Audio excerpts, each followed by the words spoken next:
44. Beberapa jam kemudian, Tuan Axton mencari Anda, ujar salah seorang pelayan di mansion Rainero.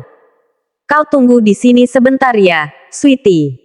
Aku ingin menemui Axton terlebih dahulu, ujar Rainero lembut. Lalu ia mengecup kening Senina dan meninggalkannya di ruang bersantai. Bagaimana, Ton? Kau mendapatkan apa yang aku butuhkan? Tanya Rainero setelah melihat keberadaan Axton. Axton mendengkus sebal. Tuh, semua ada di situ. Istrimu yang mengidam, tetapi aku yang direpotkan. Omelnya sambil menghempaskan tubuhnya di sofa ruang tamu. Rainero tersenyum acuh tak acuh. Bagus. Tidak sia-sia kau menjadi asisten pribadiku. Pujinya saat melihat apa yang ia butuhkan semuanya sudah tersedia. Sudah kan? Kalau begitu, aku mau pulang sekarang. Rainero mengangguk. Kemudian ia segera pergi ke dapur untuk mengeksekusi makanan yang Senina inginkan. Axton berdecak kesal saat Rainero berlalu begitu saja meninggalkannya. Dasar bos tak ada akhlak. Bilang terima kasih kek. Malah berlalu begitu saja. Menyebalkan. Omelnya sebelum ikut berlalu dari sana. Sementara itu, Senina yang ditinggal di kamar sendirian tiba-tiba merasa kesal sebab sudah 10 menit berlalu. Rainero tidak kunjung kembali ke sisinya. Dia kemana sih? Omel Senina. Lalu ia pun segera beranjak dari sana untuk mencari Rainero. Senina berjalan menuju ruang tamu, tapi tidak menemukan Rainero. Di ruang kerja pun tidak ada, membuat Senina benar-benar kesal. Lihat Rain tidak? Tanya Senina pada salah seorang pelayan yang usianya hampir menginjak kepala 4. Oh, Tuan Muda Sanchez ada di dapur, Nyonya. Mau saya antar? Tawarnya. Senina mengangguk. Saya bisa sendiri. Terima kasih, ucapnya yang dibalas senyuman oleh sang pelayan. Senina pun berjalan menuju dapur. Matanya memicing saat melihat Rainero tampak menggiling sesuatu dengan sedikit kesulitan. Buk, bunyi batu yang berbenturan. Rainero memukul bawang putih di atas cobek yang baru dibelinya. Tapi bawang putih itu justru terlempar ke lantai membuat Rainero berdecak. Kok susah sekali sih? Gumamnya yang mencoba kembali menggeprek bawang putih agar mudah dihaluskan. Tapi beberapa setelah kali, bawang itu lagi-lagi terlempar. Hingga percobaan entah yang keberapa kalinya barulah Rainero berhasil menghaluskannya. Begitu pula dengan kencur dan cabai. Rainero menambahkan sedikit penyedap, lalu mencicipinya. Dahinya mengernyit. Rasanya aneh. Astaga, hampir saja lupa. Untung saja tidak gosong. Gumamnya saat melihat kerupuk yang ia rebus. Airnya sudah mengering. Setelah mengangkat kerupuk, ia pun memanaskan minyak. Setelah benar-benar panas, ia tuangkan minyak itu ke atas bumbu yang masih ada di atas cobek dan mengaduknya. Semua kegiatannya itu tengah jadi perhatian Senina tanpa ia sadari. Senina tersenyum kecil saat melihat bagaimana usaha Rainero untuk mewujudkan keinginannya. Senina lantas berjalan menuju Rainero dan memeluknya dari belakang dengan posisi tubuh sedikit miring. Maklum, perutnya yang membuncit membuatnya kesulitan untuk memeluk Rainero. Rainero yang merasakan dipeluk secara tiba-tiba pun tersentak. Kemudian ia tersenyum kecil dan menusukkan garpu ke salah satu kerupuk yang sebenarnya kelembutan akibat terlalu lama direbus. Coba cicip. Bagaimana rasanya? Rainero menyuapkannya pada Senina yang kini telah berdiri berhadapan dengan Rainero. Dahi Senina mengernyit saat merasakan makanan Ki masuk ke dalam mulutnya. Terlalu lembut, tapi jantung Rainero telah deg-degan seperti sedang menanti penilaian dari dewan juri dalam kontes memasak MasterChef. Enak, lanjut Senina membuat Rainero dapat bernafas dengan lega. Terima kasih ya suamiku. Aku menyayangimu, ujar Senina untuk pertama kali mengucapkan kata sayang. Jelas saja pipi Rainero seketika bersemu merah. Tak sia-sia perjuangannya karena akhirnya Senina mulai menyayanginya. Dengan wajah kesal, Ambar pun mulai mengemas barang-barangnya. Sebenarnya ia enggan meninggalkan rumah itu, tapi ia pun takut kalau Rainero dan Senina benar-benar merealisasikan ucapannya. Bahkan dengan ayahnya sendiri saja ia tega, apalagi dirinya, pikir Ambar. Mom, jadi kita benar-benar pindah? Tanya Jessica yang sudah menghempaskan bokongnya di tepi ranjang sang ibu. Amber mendengkus. Mau bagaimana lagi? Memangnya kita mampu melawan mereka? Mereka benar-benar keterlaluan. Padahal sudah kaya raya, tapi masih saja serakah. Semoga mereka bangkrut lalu jatuh miskin. Maka Momi akan jadi orang pertama yang menertawakan mereka. Dengus Amber kesal. Dedi juga bodoh. Kenapa tidak bertindak? Bukankah Dedi yang lebih berhak atas rumah ini? Minimarket juga. Tapi malah kayak pasrah saja. Dedi kan bisa nuntut. Bagaimana pria tua itu bisa menuntut? Kalau surat kuasa pemindahan kepemilikan rumah dan minimarket ada pada dia. Jalaang itu sepertinya sudah benar-benar berhasil mempengaruhi suaminya agar membantunya menghancurkan kita. Lihat saja, seberapa lama sih dia akan berada di sisi pria itu. Momi yakin, tak akan lama lagi juga dia akan segera dibuang. Kau tahu sendiri bagaimana kelakuan orang-orang kaya. Abis manis sepah dibuang, cibir Amber. Momi benar.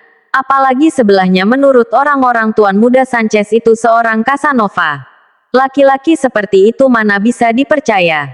Selingkuhannya pasti ada di mana-mana. Seperti kata Momi, sebentar lagi juga dia akan dibuang.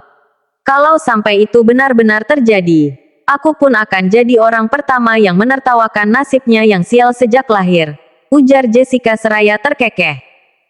Amber pun mengaminkan dalam hati sambil tergelak. Namun tawanya tiba-tiba saja surut saat ponselnya berdering nyaring. Wajah bahagianya seketika berubah kesal saat melihat nama pemanggil yang terpampang di layar segi 4 itu. Siapa Mom? Tanya Jessica saat ekspresi wajah sang ibu tiba-tiba berubah. Ah, bukan siapa-siapa. Sepertinya hanya orang iseng. Oh ya, barang-barangmu sudah beres. Cepat kemas semuanya. Jangan sampai ada yang tertinggal. Hari ini merupakan hari terakhir kita berada di sini. Jangan sampai orang-orang Senina tiba-tiba datang dan mengusir kita dan mengambil barang-barang berharga kita. Ingat, sumber keuangan keluarga kita sudah tidak ada. Entah dedimu akan mencari uang dengan cara apa. Apalagi selama ini Dedi hanya bekerja di minimarket. Pengalaman kerjanya sudah tidak berlaku lagi. Ditambah usia yang telah tua, tidak mungkin dia akan bisa bekerja di luar sana. Jadi jangan sampai kita mengalami kerugian karena barang-barang kita disita Jalaang itu. Ujar Amber panjang kali lebar seraya mengintip layar ponselnya yang terus berkedip karena panggilan dari Julian yang tak kunjung berhenti. Untung saja ia sempat mengaktifkan mode senyap. Kalau tidak, Jessica bisa curiga. Jessica mengangguk walaupun rasanya enggan. Tapi Mom, kita akan tinggal di mana? Tanyanya penasaran sebab mereka tidak memiliki tempat tinggal lain. Amber mengedikkan bahunya. Momi pun tidak tahu. Sudah, bereskan saja barang-barangmu. Dedi juga sedang berusaha mencari tempat tinggal untuk kita. Semoga saja sepulang ini, Dedimu telah mendapatkan tempat tinggal yang baru. Jessica menghela nafas, kemudian segera berlalu dari kamar sang ibu. Saat Jessica telah benar-benar keluar dari dalam kamarnya, Amber pun segera menutup pintu dan menguncinya. Kau bisa sabar tidak sih? Sentak Amber saat panggilan telah ia angkat.